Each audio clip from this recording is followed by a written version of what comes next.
एक मिलिट्री में, एक पुलिस में, एक मिलिट्री में, पुलिस में, मिलिट्री में, पुलिस में, मिलिट्री में, पुलिस। आइए ना।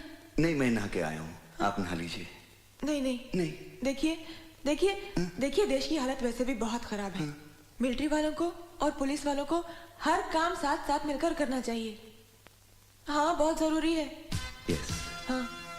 यस। यस, आइए ना। यस।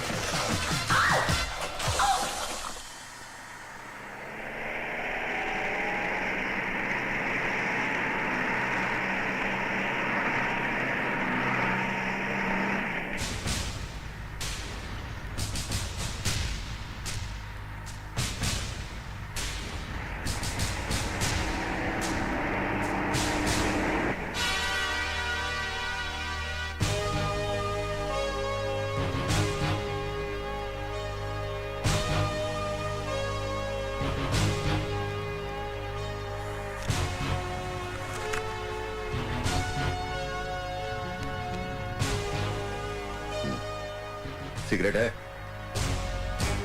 सॉरी, सिगरेट के पैकेट में बीड़ी है, बीड़ी। दादा भाई की असली पसंद नहीं है? पीना छोड़ दिया क्या? बिल्कुल no smoking? Good for health. Nice.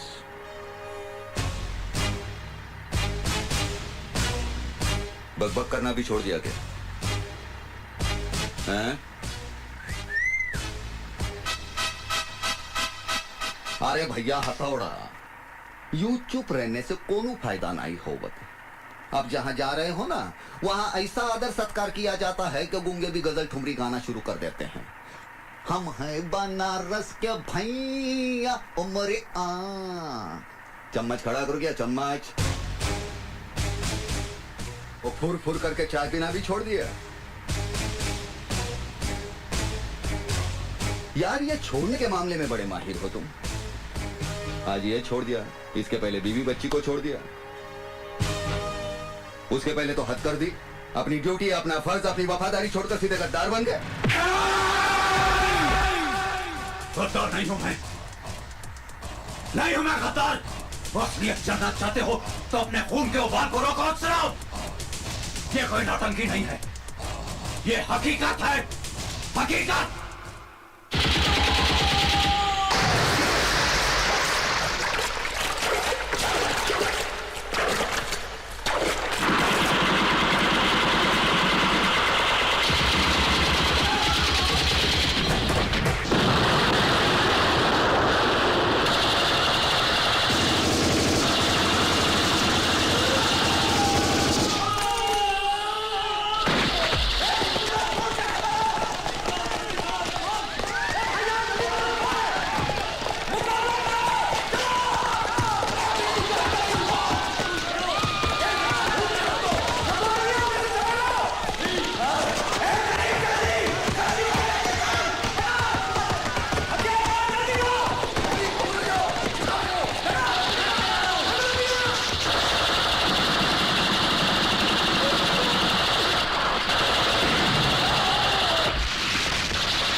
Yes sir.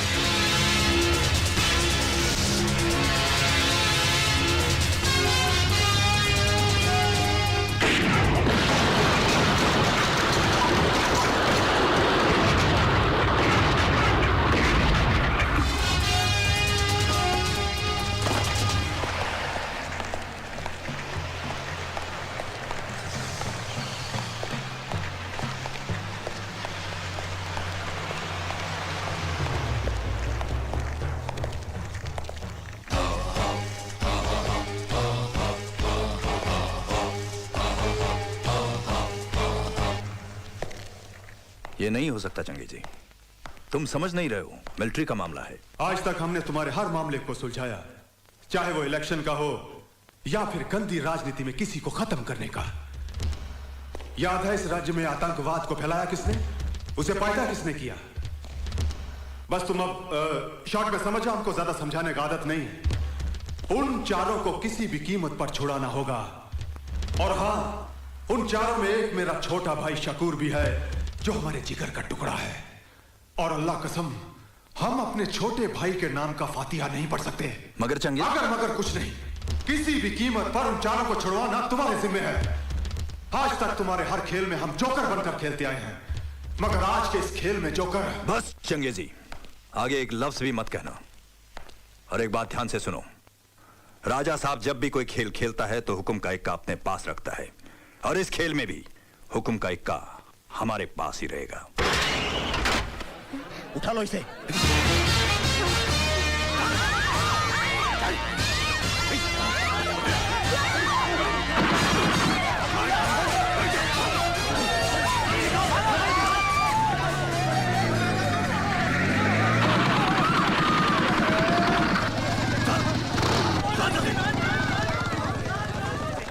आतंकवादी द्वारा मंत्री की बेटी का अपहरण, आज की ताजा खबर, आज की ताजा खबर। आतंकवादी दिन दहाड़े मंत्री की बेटी को उठाकर ले गए, आज की ताजा खबर, आज की ताजा खबर। केंद्रीय मंत्री वीरभद्र सिंह उर्फ राजा साहब की बेटी भारती को आज उग्रवादियों ने कॉलेज के ग्राउंड से ही उठा लिया और बदले में उन 4 खूंखार आतंकवादियों को रिहा करने की मांग की, जिन्हें हमारे भारतीय जवानों ने जान की बाजी लगाकर गिरफ्तार किया था। इस मामले ने अब गंभीर मोड़ ले लिया है। इसका फैसला करने के लिए कार्यवाही कमेटी की मीटिंग कल दिल्ली में होगी।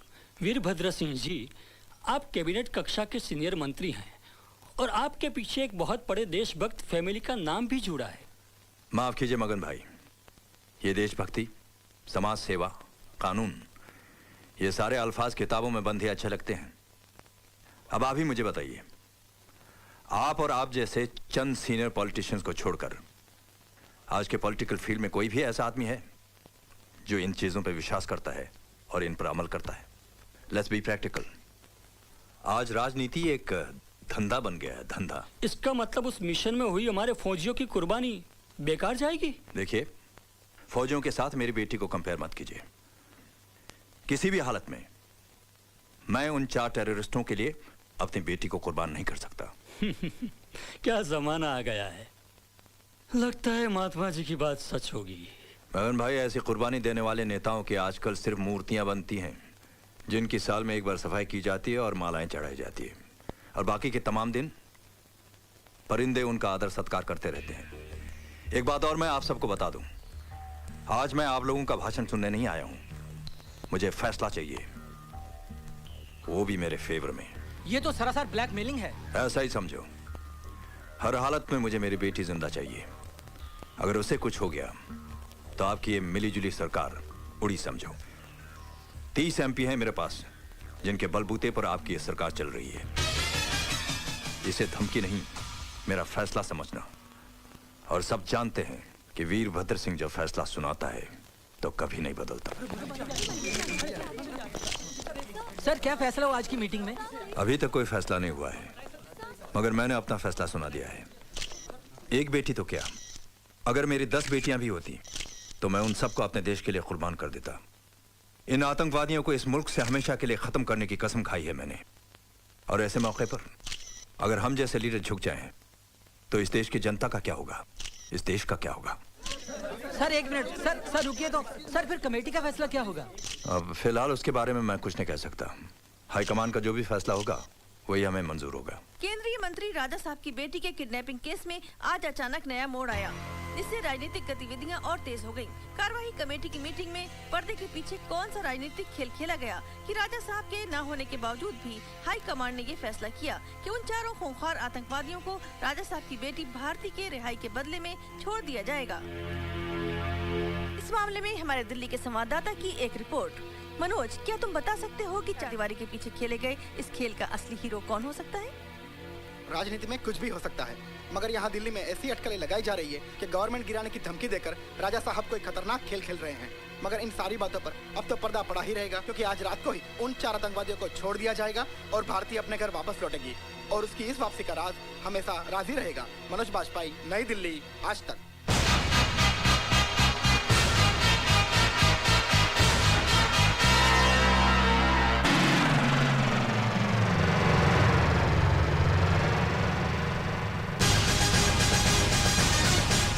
रुकिए रुकिए, कहाँ जा रहे हैं आप? मंत्री अंदर है। मैं उनके घर गया था तो पता चला कि वो यहाँ पर है। साहब की जब तबीयत खराब होती है तब वो इस फार्म हाउस में आराम करने आते हैं। इनसे यहाँ कोई नहीं मिल सकता। कोई मिले या ना मिले, आज मैं तुम्हारे साहब से मिलकर ही जाऊंगा। आप किसी भी कीमत पर अंदर नहीं जा सकते।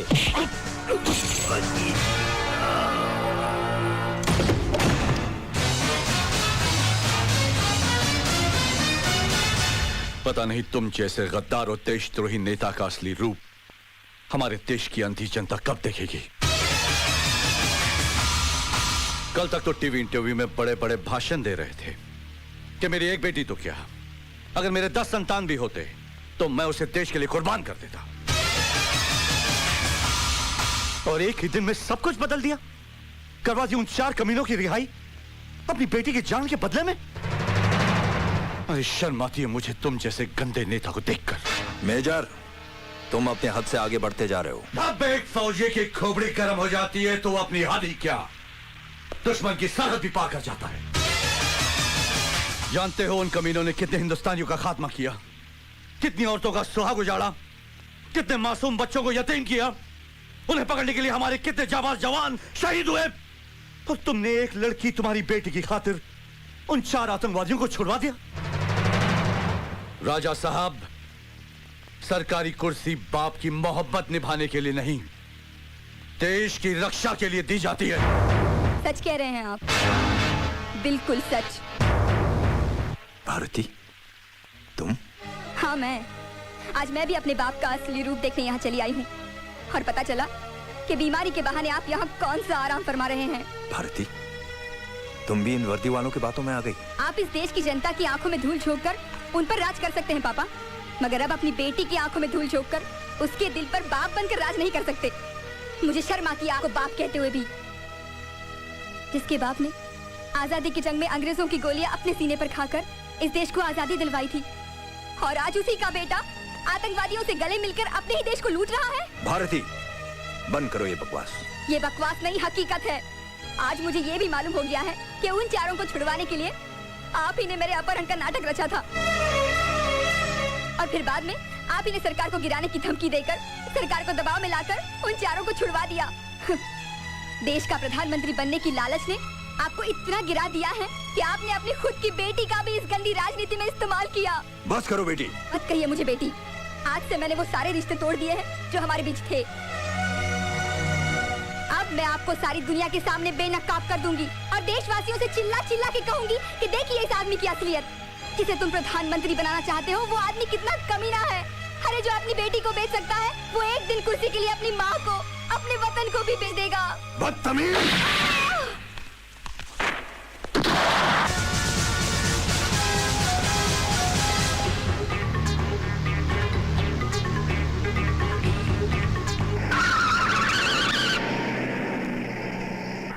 वीरभद्र सिंह आतंकवादियों से मिला हुआ है sir. What? That's not possible.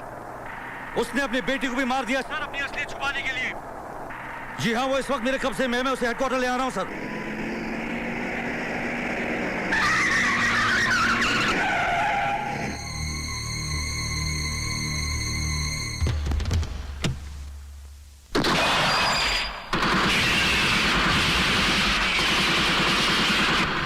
Major Rathore. Major Rathore. Major Rathore, come in over.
Major Rathore!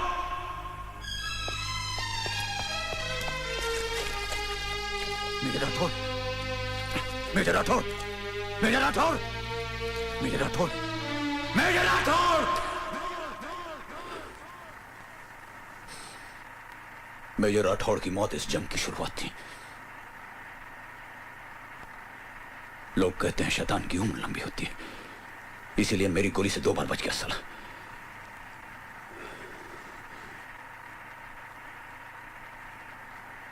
हालात फिर कुछ यूं बदले कि मैं अपना मिशन पूरा नहीं कर सका। एक सच्चा सरदार मर सकता है लेकिन अपने बाल नहीं काटेगा। उस दिन वाहिगुरु के सामने अपनी आंखों में आंसू भरे मैंने अपने हाथों से अपना रूप बदल डाला और मजबूरन वो सब कुछ किया जो मेरे धर्म और तबीयत के खिलाफ था। कहानी यहां खत्म नहीं होती। इस दुनिया में मैं एक अकेला इंसान हूं, एक